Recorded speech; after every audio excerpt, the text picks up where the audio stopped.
আজকে আমরা আবার মাই 15 মিনিটসের একটা ভিডিওতে চলে এসেছি। গুড মর্নিং সকলকে।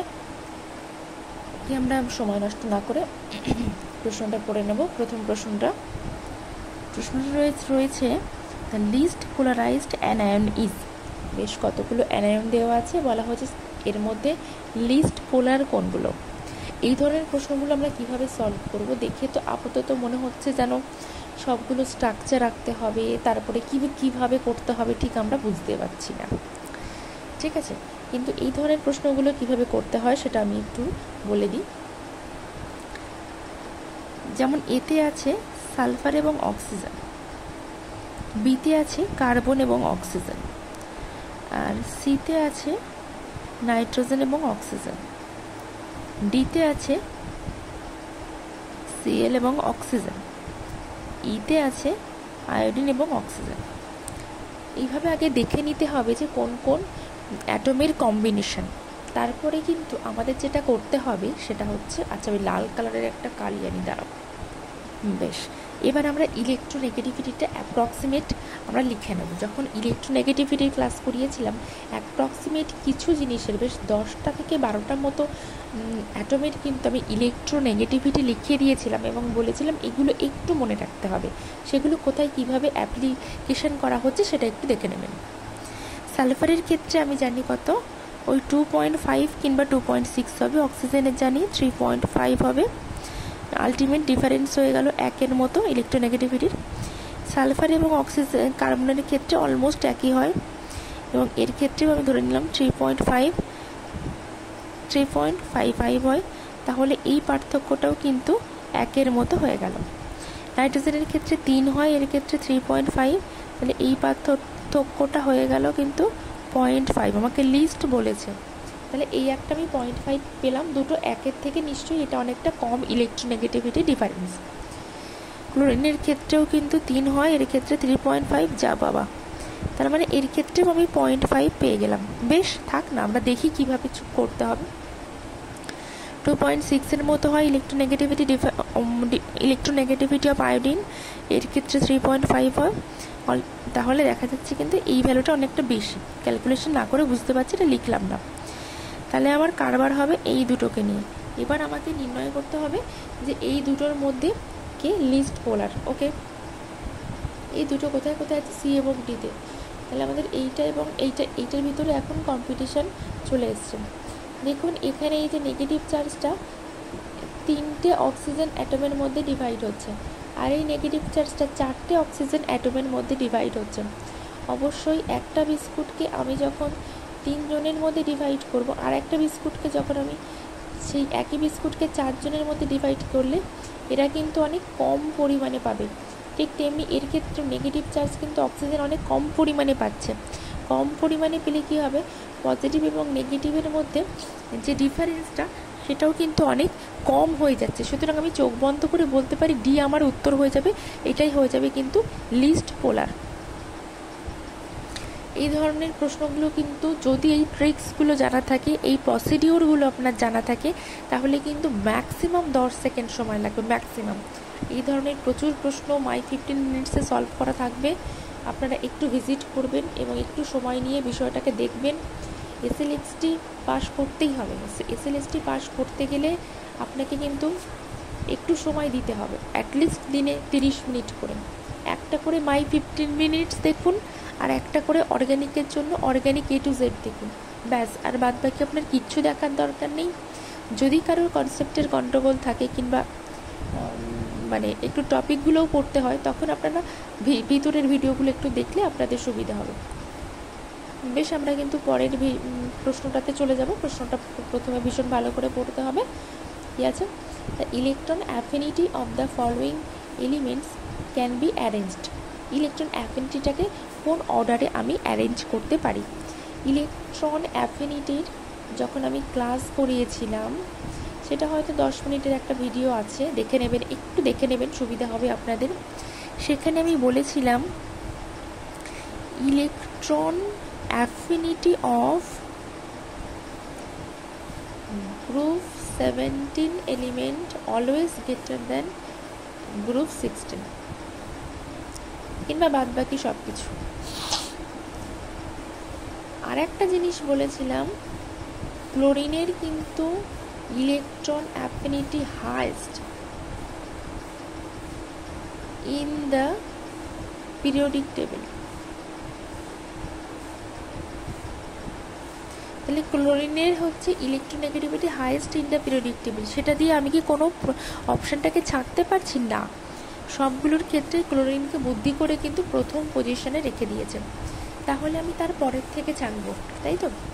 পরের থেকে ছাঁকতে গেলে আমি কিন্তু একটা ট্রেন্ড আপনাদেরকে করিয়ে দিয়েছিলাম, একটা ট্রেন্ড কিন্তু করানো রয়েছে, সেটা হচ্ছে আবার একটু আমি দেখিয়ে দিই, তাহলে আপনাদের সুবিধা হবে। আমরা পিরিয়ড নাম্বার 2, এটা ভীষণ একটা ইম্পর্টেন্ট, যত যা প্রশ্ন পিরিয়ড নাম্বার 2 থেকেই ম্যাক্সিমাম আসে। পিরিয়ড নাম্বার 2-তে কী কী আছে? সবে ঘুম থেকে উঠে ধরা ধরা গলায় ভিডিও করছি, ভয়েসের কোয়ালিটি কি হয়েছে জানি না, এখন ওই 4:15 কি 20 এরকম বাজে। আচ্ছা, যাই হোক, তো পিরিয়ড 2-তে কী আছে? Lithium, beryllium, boron, carbon, nitrogen, oxygen, fluorine, আর হচ্ছে আছে নিয়ন, তাই তো? এবার এদের ট্রেন্ডটা জানলেই কিন্তু আমরা এটা জানতে পারছি, এটাই শুধু করিয়ে দিতে পারতাম, কিন্তু এটা করাটাই বেস্ট, তাহলে আপনার পক্ষে সুবিধা হবে। এটা ক্লাসেও করানো আছে। নিয়ন হচ্ছে, আচ্ছা আর একটা কথা বলা আছে যে হাফ ফিল্ড, ফুল ফিল্ড, এই ধরনের কনফিগারেশনগুলোর ক্ষেত্রে ইলেকট্রন অ্যাফিনিটি অলমোস্ট লেস অথবা জিরো হবে, লেস অথবা জিরো হবে। তাহলে আমরা ইলেকট্রন অ্যাফিনিটি সম্পর্কে তো জানলাম, গ্রুপ 17-এ সবসময় গ্রুপ 16-এর থেকে বেশি। ক্লোরিনের electronegativity highest in the periodic table.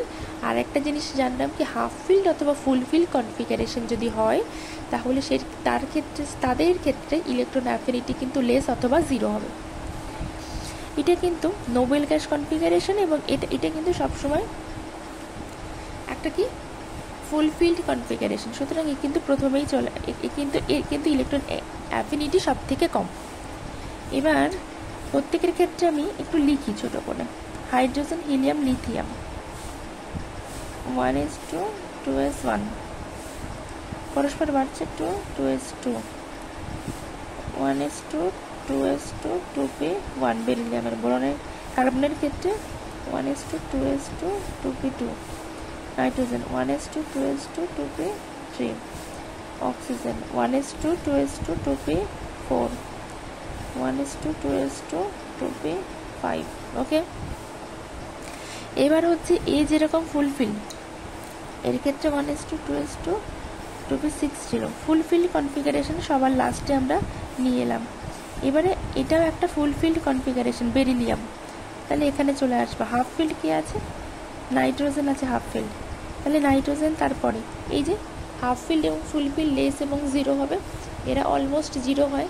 Fulfilled, half field মানে সামান্য একটু এর ভ্যালু থাকে, তো তারপরে আমি একে নিয়ে আসবো। এবার আমি এই দিক থেকে সাজাবো, যেরকম আছে সেরকম, ফ্লোরিন, অক্সিজেন, কার্বন, বাদ বাকি পড়ে থাকলো লিথিয়াম, বেরিলিয়াম, লিথিয়াম, বোরন, লিথিয়ামকে আগে, বোরনকে পরে। অনেক বইতেই আমি দেখেছি কিন্তু এটাও আছে, কিন্তু পরে আমি সার্চ করে দেখেছি এটা কিন্তু ভুল, কারণ এর ক্ষেত্রে কিন্তু 60 হয়ে যায় ভ্যালুটা, -60, এর ক্ষেত্রে -27 মতো হয়ে যায়। সেই হিসাব করলে এই ট্রেন্ডটা হচ্ছে সঠিক ট্রেন্ড। ওকে, তাহলে এই ট্রেন্ড যদি সঠিক হয়, এই ট্রেন্ড অনুযায়ী আমার খাটছে কোনটা? ফ্লোরিন সবার আগে আছে, বাদ দিয়ে দিলাম। তারপরে হচ্ছে থাকবে কি, ফ্লোরিন এখানে নাই, অক্সিজেন থাকবে। অক্সিজেন কোনটাতে আছে? তাও দুটোতে আছে। ওকে, তারপরে থাকবে কি, কার্বন থাকবে, কার্বন একটাতেই আছে, তাহলে বি হয়ে যাবে কিন্তু আমার অপশান। ঠিক এইরকমভাবেই কিন্তু অপশান থেকে এইরকমভাবে উত্তর হিসাবে অপশানগুলোকে আমরা কিন্তু বাদ দিয়ে দিয়ে চলবো। ওকে, পরের প্রশ্নটা আমরা ভীষণ মন দিয়ে পড়ে নেব। আমি ততক্ষণ একটা পৃষ্ঠা খুঁজে নিই, পেয়ে গেছি। ওকে, একটু মন দিয়ে পড়তে হবে। কি আছে? Identify the correct order of electron affinity. Electron অ্যাফিনিটির কারেক্ট অর্ডারটা আমাকে করতে বলা হয়েছে। ইলেকট্রন অ্যাফিনিটি যখন করিয়েছি তখন কিন্তু আমি বলেছিলাম গ্রুপ ওয়াইজ যত নিচের দিকে নামবে তত ইলেকট্রন অ্যাফিনিটির ভ্যালু কিন্তু কি হয়, আয়োনাইজেশন এনার্জির মতোই ইলেকট্রন অ্যাফিনিটির ভ্যালু কিন্তু ডিক্রিজ করে। তাহলে ফ্লোরিন, ক্লোরিন, ব্রোমিন, আয়োডিন এরা হচ্ছে গ্রুপ 17 এলিমেন্ট। পরস্পর তাহলে কমতে কমতে তাহলে এই অর্ডার হওয়া উচিত। কিন্তু এক্ষুনি আমি আরও একটা কথা বললাম, গ্রুপ এই যে কি chlorine has highest electron affinity value, সেই হিসাব করলে কি জায়গাটাকে জাস্ট এক্সচেঞ্জ হয়ে যাবে Cl, F, Br, আয়োডিন। দেখবো আমরা এই ভ্যালুতে এ মানে ইলেকট্রন অ্যাফিনিটি এ এ এ এ ওকে। তাহলে আমি এবার দেখে নেব যে এই অর্ডারটা মেনটেন করছে কি, কে মেনটেন করছে এই অর্ডারটা। ক্লোরিনকে সব থেকে হাইস্ট জায়গাতে রেখেছে কে, আয় বাবা কেউ কি রাখেনি, ও এটা কীরকম ভ্যালু হলো, এটা তো হচ্ছেই না। আচ্ছা আমরা দেখছি, অপশান ভুল হলে ভুলই থাকবে। এটা কি এটার থেকে এটাকে বাড়িয়েছে, ওকে। তাহলে এইটা অপশানের ভুল ছিল, যদি এরকম হয় তবে কিন্তু ডি অপশানটা ঠিক হবে, কারণ এটা সব থেকে বেশি। আর এরকম যদি না হয়ে থাকে তাহলে কিন্তু সব অপশানই ভুল, এটা সব থেকে বেশি, তারপরে এটা, তারপরে এটা, তারপরে এটা। এই যে ট্রেনটা আমি এখানে দেখিয়ে দিয়েছি, তাই অপশান আমি এটা ঠিক করে দিলাম। কিন্তু অপশান যদি আমি যেখান থেকে নিয়েছি সেখানে যদি এটাই থাকে, আমি পরে দেখে নেব, তাহলে কিন্তু সব অপশানগুলোই ভুল। ঠিক আছে, এতটাই কনফিডেন্স থাকতে হবে যে কোনো মুহূর্তে আমার এরকম কোনো প্রশ্ন, এই যে বলে দিলাম এটা ভুল, এই জায়গাটায় যেন আপনারাও রিচিজ করতে পারেন। ওকে, আমরা পরবর্তী প্রশ্নে চলে যাব।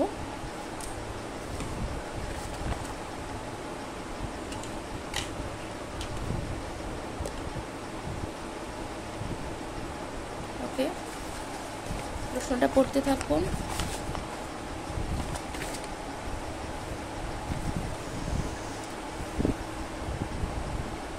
আচ্ছা, এবারে প্রশ্নটা পড়া যাক। The ionization potential of the H+ ion compared to the ionization potential of hydrogen, both species gaseous. Okay, ionization potential মানেই তো আয়োনাইজেশন এনার্জি, তাই তো? মানেই হচ্ছে এটা নিউটন যদি হয়, এটা ইলেকট্রন, একটা ইলেকট্রনকে বাইরে নিয়ে যেতে যে পরিমাণ এনার্জি আমার প্রোভাইড করা লাগে, সেই এনার্জিটাই হচ্ছে আয়োনাইজেশন এনার্জি অথবা আয়োনাইজেশন পোটেনশিয়াল। শর্টে বিষয়টাকে বললাম। এবার হচ্ছে আমাকে কম্পেয়ার করতে বলেছে হাইড্রোজেন এবং হিলিয়াম। হিলিয়ামের ক্ষেত্রে বলেছে +1। আচ্ছা, 1s1 থাকে, এক্ষেত্রে 1s2 থাকে। ওকে, ইলেকট্রন তাই যদি হয় তাহলে এর নাম্বার অফ প্রোটন কত, নাম্বার অফ ইলেকট্রন কত দেখে নিই। নাম্বার অফ প্রোটন একটা, ইলেকট্রন একটা, নাম্বার অফ প্রোটন দুটো, এক্ষেত্রে +1 আছে মানে ইলেকট্রন একটা।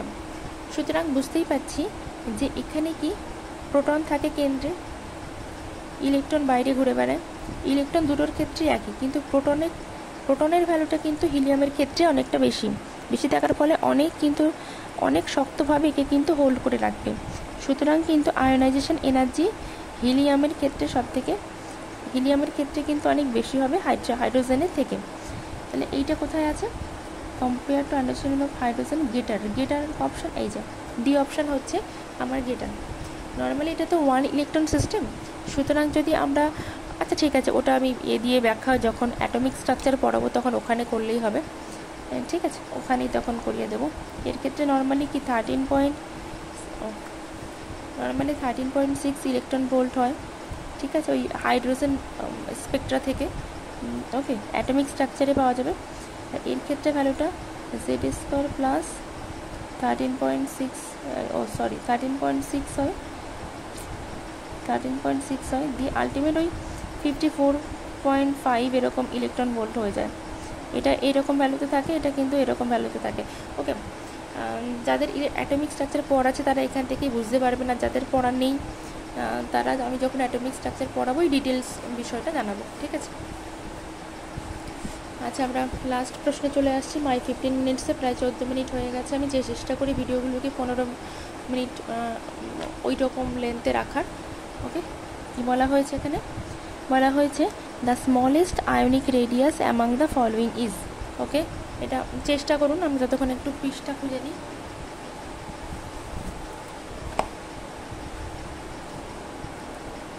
আচ্ছা, পটাশিয়াম, তারপরে থাকে ক্যালসিয়াম, তারপরে স্ক্যান্ডিয়াম, তারপরে টাইটানিয়াম। ওকে, তাহলে প্রত্যেকের উপরে কিন্তু একটা চার্জ রয়েছে, যেরকম যেরকম আছে। আমি প্রথম কথা আমি কিছুই জানি না, আমি সেরকম আগে লিখে নেব। ওকে, এবার হচ্ছে কি হচ্ছে আমার number of proton value, number of electron value.